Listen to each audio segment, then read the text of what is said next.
guys, good morning. So today is Monday, December 6th, and what we have here is actually a time-lapse recording. See that?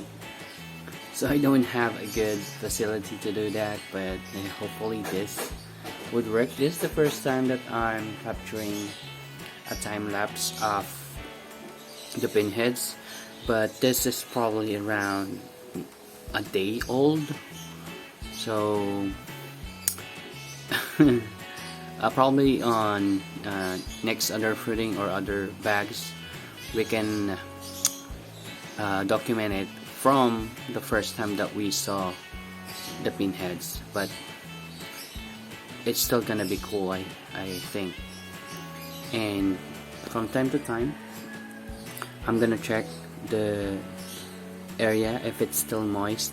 As you can see, I did spray the glass table and also the pinheads because it's an open area and it's gonna be prone from drying, but hopefully it will not affect it too much, and we're gonna get a good time lapse from it.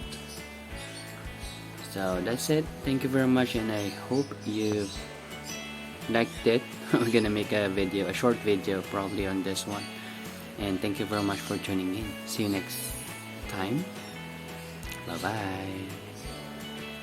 Hey, before I forgot, it's around 10:30 in the morning, so probably by afternoon or evening it's gonna grow so much bigger than what we have now. So if it's still on my setup, because I don't know if this cell phone will be able to hold that long, but hopefully it will, I'm gonna update you as well. Thank you very much and see you later. Bye bye. Hello guys, so good evening. Today is Monday, and still Monday, December 6th. So earlier this morning I did tell you that I'm doing some time-lapse here, time-lapse video, but it's actually not continuous. We're actually around 12 hours approximately, but the cell phone that I'm using can't actually maintain a continuous time-lapse, probably around 5 hours or less. It's gonna turn off, and a while ago, even though it's actually charged, it's unable to keep the battery high, so I have to charge it without taking a video for several minutes, and now it's already taking some videos again. So comparing the fruits from the earlier this morning, as you can see, it grows a bit much.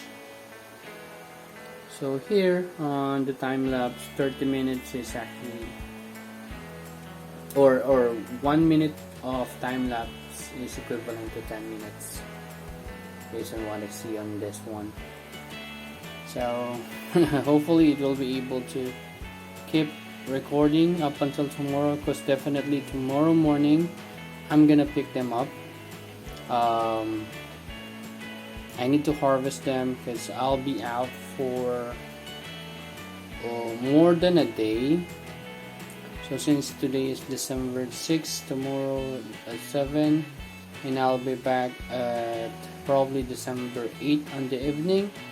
And if I'm gonna wait that long for this fruit, probably it's gonna be too dry for me to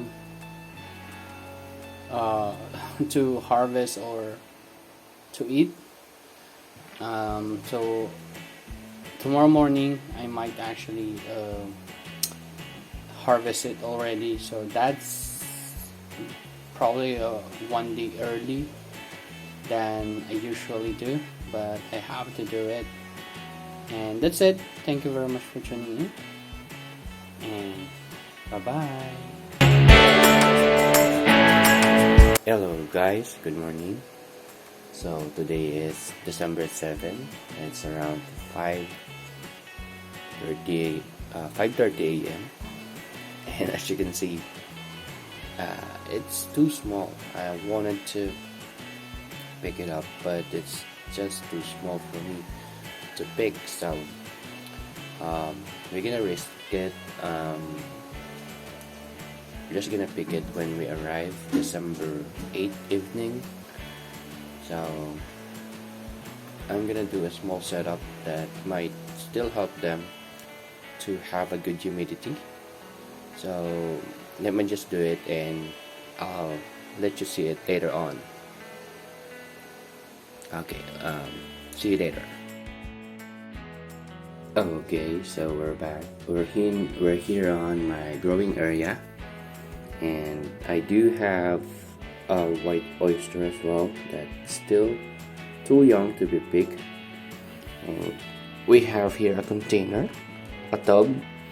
As you can see, there are water. So I just put it there so that once the water evaporates, it's the one that's gonna give the humidity for my bags, since I'm not gonna be here. And hopefully they'll fruit very well and do not be too dry, just like what happened previously when I left it for a day, and I just missed it once. So let's see and hope that there's gonna be a good what you call this, experiment, a good way to actually maintain humidity without having an automated misting machine or automated or controlled environment. So that's it. Thank you very much for tuning in. I'm just gonna update you when I get back, and have a great day. Bye bye. Hello guys, so good evening. It's 9 p.m. of December 8th. So here's how the first that we've left more than a day ago looks like now. So this is overly mature. This is probably have some spores on it, because as you can see here on this part, there's actually spores even on the side. As you can see, I'm gonna write something. See, that's how a lot of spores that oyster mushroom are gonna release when they mature. And also at the bottom, when there's still water, you can still write something there, because there are spores of oyster mushroom. So let me just check other fruits. And here are some fruits on the incubation. So these are inoculated November 8th if I'm not mistaken, but as you can see, they are now forcing some fruits out. So that's how pink oyster mushroom tend to do. So here as well is a pink oyster mushroom trying to fruit.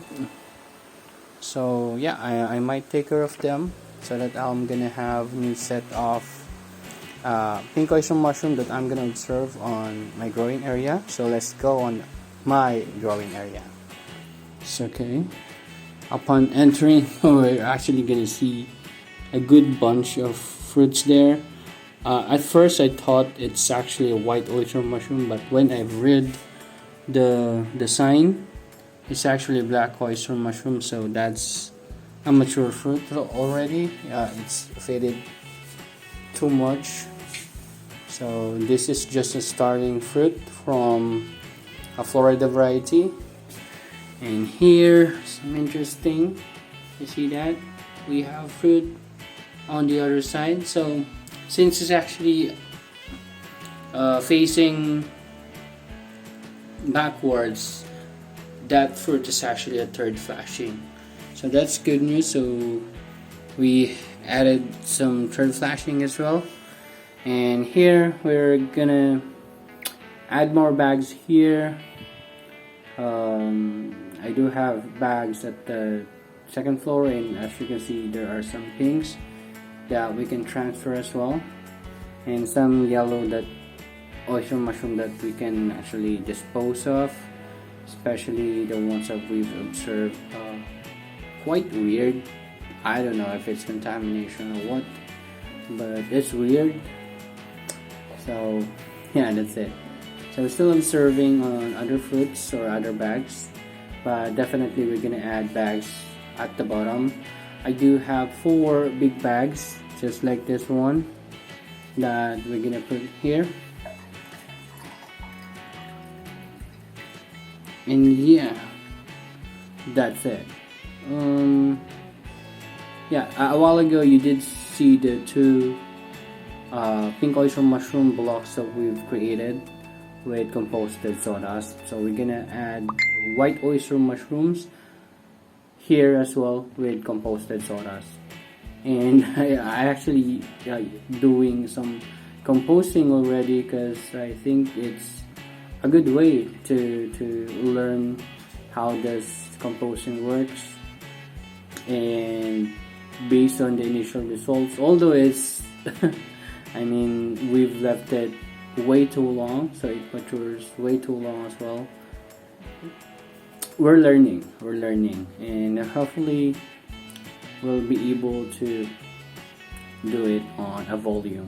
But right now I'm gonna sell some fruit bags again.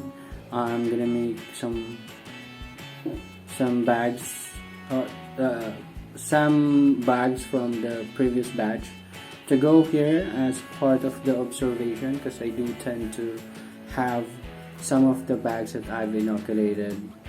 And this coming Sunday we're gonna purchase another 200 to add to our incubation. And the first 200 that was inoculated November 8th are ready to be sold, so I'm gonna post it on mushroom groups or vegetarian groups. If there's any one is actually interested, definitely they're gonna buy it on my online store, and hopefully we'll be able to dispose the last 200, which is now around 160, I guess. So we did sold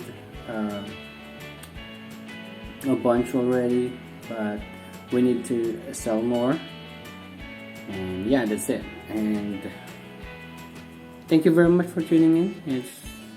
I'm kind of tired because it's not really that long ride, probably around 3 hours of ride of driving, but it's still tiring. And thank you very much for tuning in. See you next video, guys. Bye bye.